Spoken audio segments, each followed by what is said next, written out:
I want to thank the jury for their careful deliberation concerning the evidence in this case. The evidence that had been described by the Wisconsin Court of Appeals as absolutely overwhelming, and that was without the letter. But I did believe, and I want to explain to you now why I believe Julie's letter should have been heard by this jury. Julie, I think victims have a right to be heard in court. And if the victim is dead at the hands of the person who killed her, then that person who killed her does not have the right to cross-examine her. I believe the Wisconsin Supreme Court got this issue wrong, and I don't believe this letter should be considered a testimonial statement. But I do want to thank the jury for their careful deliberation. And of course, you know, there's so many other people to thank. I mean, Carly and I worked on this case for months, and I have to say, when I first got reassigned to work on this case, and I knew who Carly was, but I hadn't worked with that much, and I was really alarmed at how busy she was already. She's the deputy district attorney in this county. She had a very, very heavy caseload and a very, very heavy management load, and I just didn't see how she could find the time to devote to that was necessary to absorb the information in this case. A case that was spread out in their conference room, and it's like 32 bankers' boxes worth of stuff. But I didn't have reason to be concerned because Carly McNeil just did an astonishing job in this case, as you saw with her brilliant opening statement, her brilliant closing argument, her complete and total mastery of the facts. She was simply astonishing, and I think she gets the great bulk of the credit for this successful result. But I do want to read to you, I want the people in this who are listening and watching, I do want you to hear the letter that Julie wrote. She wrote this letter a week and a half before she was murdered. She was so terrified, she didn't know what to do. She called the police, she talked to the police, she talked to her friends, she talked to her best friend, Laura Koster, and a fat lot of good that did her. But she did write this letter, and she gave it to her next door neighbor, Ted Voigt, and she said, if anything happens to me, give this to the police. And he gave it to the police on December 4th. This letter was written by Julie Jensen. Pleasant Prairie Police Department, Ron Cosman, Detective Ratsburg. I took this picture, and I'm writing this on Saturday, November 21st, 1998. This list was in my husband's business daily planner, not meant for me to see. I don't know what it means, but if anything happens to me, he would be my first suspect. Our relationship has deteriorated to the polite, superficial. I know he's never forgiven me for the brief affair I had with that creep 7 years ago. Mark lives for work and the kids. He's an avid surfer of the internet. Anyway, I do not smoke or drink.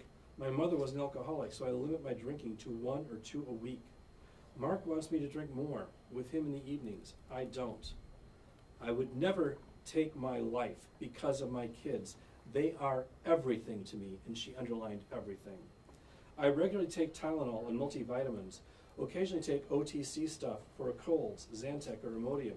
Have 1 prescription for migraine tablets, which Mark uses more than me.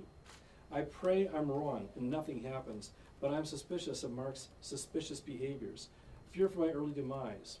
However, I will not leave David and Douglas, my life's greatest love, accomplishment, and wish, my 3 Ds, Daddy, Mark, David, and Douglas, and signed Julie Jensen. And this letter was written November 21st, 1998. This is the list that she'd seen. This is the list that was photographed by Julie and given to the police. Well, I'm very pleased with this verdict. I mourn this terrible loss that this community sustained when Mark Jensen snuffed out the life of the mother of his children.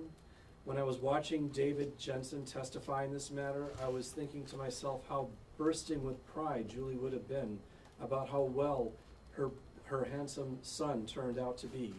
A brilliant student, a brilliant in high school and in college, in graduate school, PhD in life sciences, a research scientist, she would have been so bursting with pride, and she could have shared in his birthdays, in his graduation ceremonies, in the successful defense of his thesis. There were so many things that Julie would have loved to have done, and she was deprived of that. That was robbed from her by this sadistic, narcissistic monster that is Mark Jensen. This person who seemed like he thought an expensive suit and a Rolex made him look like something. Well, it did make him look like something, but it didn't make him look like what he actually was. Mark Jensen is one of the most brutally cold-blooded people I've ever seen in my life, and I can't imagine what it would be like for a normally constituted human being to do the things that this man did, to lay next to his wife at night as she's gasping for breath, gasping to live, but trying to live, as he then listens to her, waiting for her to die, and when she doesn't die quickly enough, he sits on her and snuffs the life out of her. This is one of the most horrific crimes I've seen, and I responded to this scene almost exactly 24 years, 2 months ago, and I didn't know at that time that it was going to take a quarter of my life, or a third of my life, to put Mark Jensen away, but it was worth it, and I would do it again if the opportunity, if the necessity arose. This is a very clean trial. I thought the defense counsel did a good job, as good as they could with the evidence that they had, but really the person that brought this all together and brought justice for Julie, her name is Carly McNeil, and she can speak now. Well, it's really nice for Bob to say, but I want you all to understand that Bob Jamboy's had absolutely no obligation to come back and to devote so much of his life and his time to this trial. He had no obligation to do that. It was the responsibility of the Kenosha District Attorney's Office, and he did it because he cares so much about what happened to Julie Jensen and getting justice for her. So I want you to understand the sacrifice that he put in to bring this case to trial again, and that he didn't have to do it, but he did it because he cared about Julie Jensen and about this case. And the same goes for Bev Jamboys. She has been amazing in terms of donating her time. She was appointed a public service special prosecutor, which means she doesn't get paid anything. Just like Bob, she is donating her time to seek justice for Julie in this case. And there's so many people behind the scenes that you will never see that put in an enormous amount of extra effort to put on this trial, to locate the witnesses that we had to find to get them here. The logistics were enormous and incredibly difficult, keeping track of the information, getting people prepared, and the people who put in all that extra work will never be in front of a camera. They'll never get the credit that they deserve, but they know that they are as responsible for this verdict today as Bob and myself. And so, you know, when I think about this crime, I think about how the defendant stole Julie away from her children and her children away from her. And once again, justice has been served and he's been found guilty. And so I just want to thank everyone who helped bring this case to fruition, because you won't see them, but there's a lot of people responsible for it. I just want to say one more thing, and that is, you know, I do have a job. I'm a Portage County Assistant District Attorney, and I want to thank the office, the Stevens Point District Attorney's Office. Louis Milewski is the person that hired me, and he's now a circuit court judge, but he was very supportive of me taking time to handle this case, even knowing it would mean months away from his very busy office. And then Louis was elected judge, and now Cass Cousins is the district attorney, and he also has been very, very supportive of me, and I want to thank him for that. And I want to thank the attorneys and the support staff in the Portage County District Attorney's Office who had to pick up the slack while I was gone, and did so without complaint and with enthusiasm, so I thank them as well. I couldn't begin to tell you how much time my wife Beverly has spent on this case, and you know, I'd seen some comment on the email, what's his wife doing there? Well, you know, when I was in private practice, it was Jamboy's law office, and Bev was the managing partner of that office, and she and I worked together on every single case that I worked on. She's been an essential component of my legal career. and she was very, very, very involved in this Mark Jensen case. You know, we've been listening to phone calls that Mark Jensen made to his family for years, and I want you to understand that is a painful process, because I can't think of a more banal, boring set of conversations than those that go on between a sadistic, narcissistic sociopath and his family, because he doesn't care about anybody in his family. He only cares about himself, and there's no emotional depth to Mark Jensen's conversations because he is a true sociopath.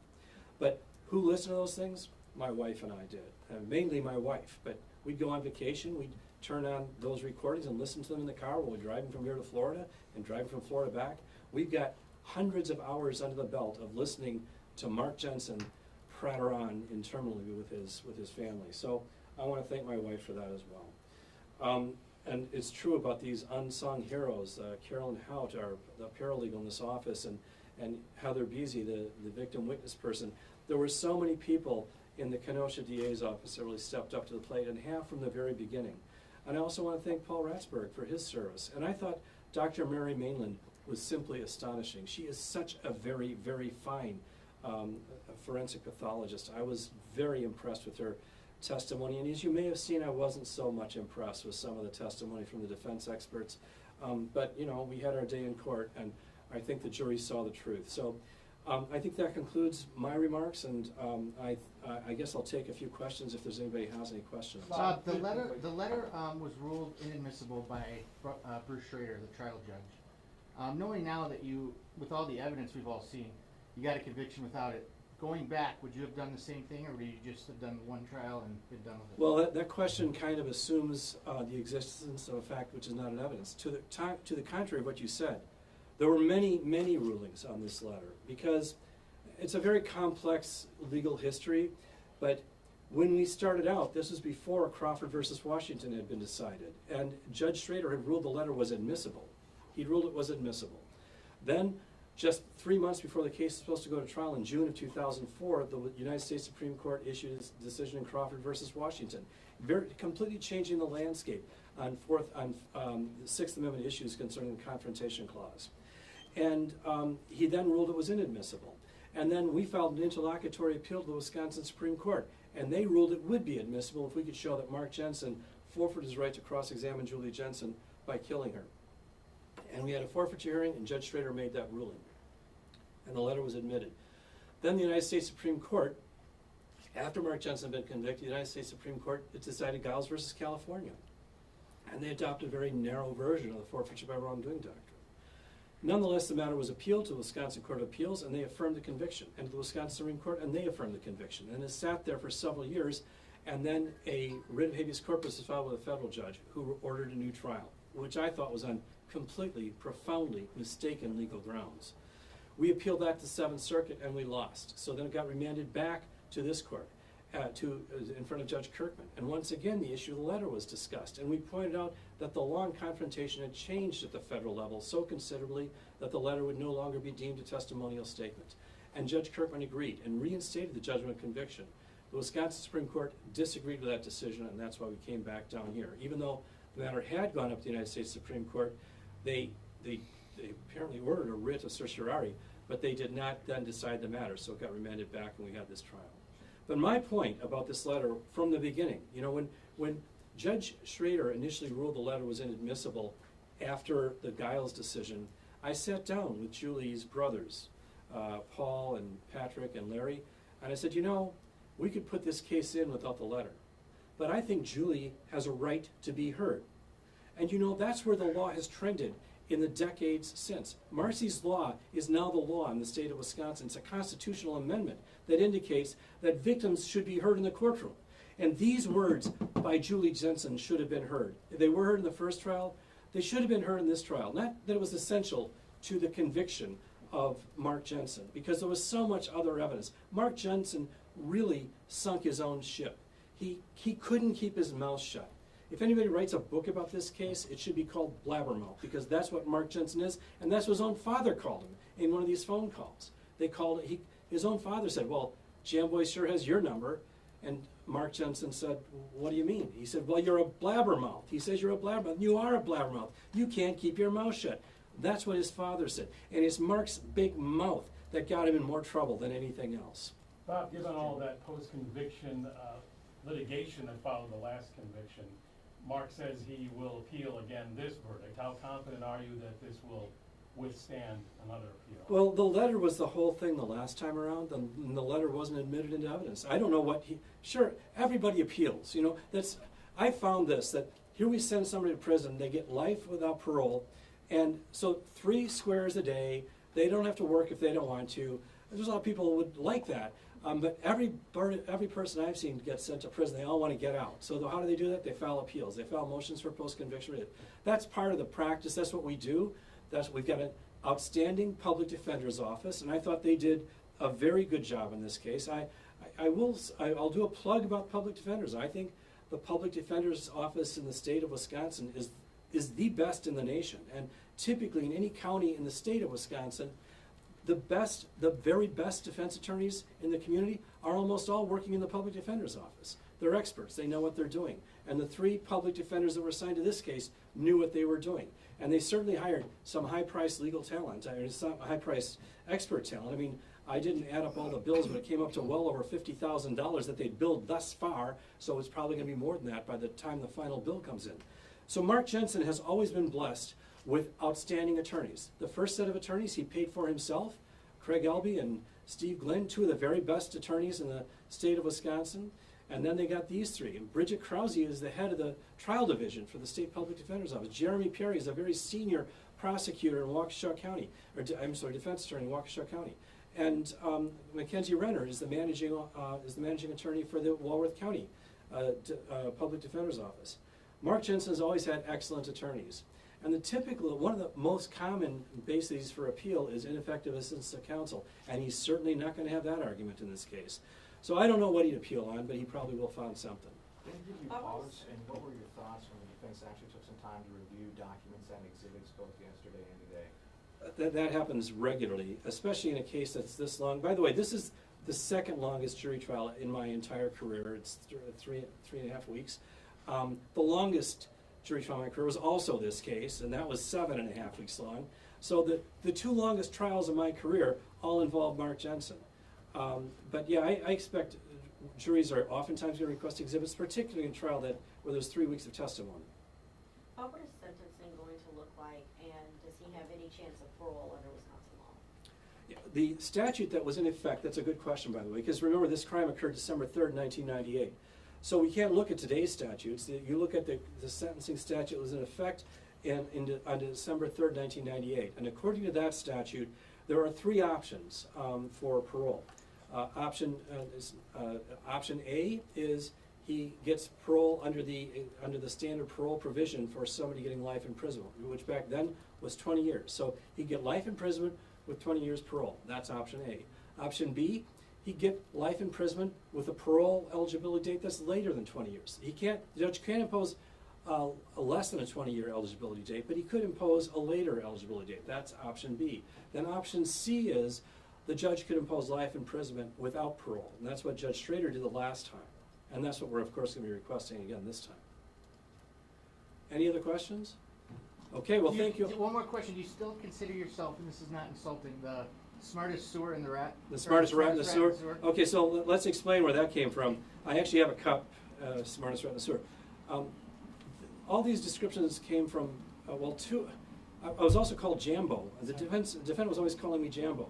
That came from his defense attorneys, Steve Glenn and Craig Albee. They told him apparently during some break that in Milwaukee County, the defense bar has a name for me. They call me Jambo because of my Rambo-like litigation tactics. Or maybe because that's how I look like in the swimming pool. I don't know. Startling resemblance to Sylvester Stallone. That could be it. I won't exclude that possibility. Then the other 2 descriptions came from from Dan Jensen.